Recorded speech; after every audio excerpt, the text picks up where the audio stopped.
محترم سامعین کرام، ریاست بھاولپور کے نواب نے جامع اسلامیہ بنوایا، پھر وہاں کے علماء سے پوچھا اس مدرسے کو آباد کیسے کیا جائے گا۔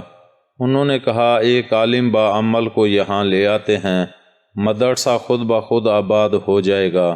آگے بڑھنے سے پہلے آپ ہمارے اس چینل کو سبسکرائب کر دیں، ساتھ ہی بیل آئیکن کو پریس کر دیں تاکہ ہماری ہر نئی ویڈیو کا نوٹیفیکیشن آپ کو ملتا رہے۔ نواب صاحب نے کہا ٹھیک ہے، عالم کا نام بتائیں۔ انہوں نے حضرت مولانا قاسم نانوتوی رحمۃ اللہ علیہ کا نام تجویز کیا۔ نواب صاحب نے پوچھا دیوبند میں وہ کیا تنخواہ لے رہے ہیں؟ جواب ملا 2 یا 3 روپے ماہانہ۔ نواب صاحب نے کہا آپ لوگ وفد کی صورت میں جا کر انہیں دعوت دیں، انہیں بتائیں یہاں تعلیم دینے کے سلسلے میں انہیں ہر طرح آسانی رہے گی۔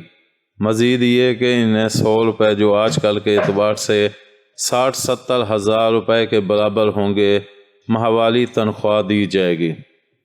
علماء کا یہ وفد حضرت مولانا محمد قاسم نانوتوی رحمۃ اللہ علیہ کی خدمت میں حاضر ہوا اور آنے کا مقصد بیان کیا، مدرسے کی تفصیل بتائی۔ آخر میں نواب صاحب کی پیشکش کے بارے میں بتایا۔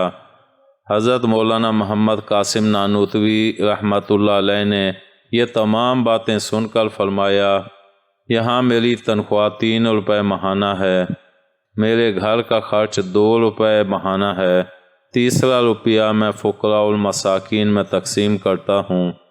اگر میں بھاولپور چلا گیا اور مجھے ماہانہ 100 روپے ملے تو 2 روپے تو میرے خرچ کے ہوں گے، باقی 98 روپے مستحق لوگوں میں تقسیم کرنے کے لیے سارا دن اسی کام میں مشغول رہنا پڑے گا، پھر تعلیم کا کام کیسے کر سکوں گا؟ اس لیے میں وہاں نہیں جا سکتا۔ علماء یہ جواب سن کر لاجواب ہو گئے۔ امید ہے آپ کو ہماری یہ ویڈیو پسند آئی ہوگی۔ پسند آنے کی صورت میں لائک کریں، کامنٹ کریں اور شیئر کرنا مت بھولیں۔ ملتے ہیں اگلی ویڈیو تک، اللہ حافظ۔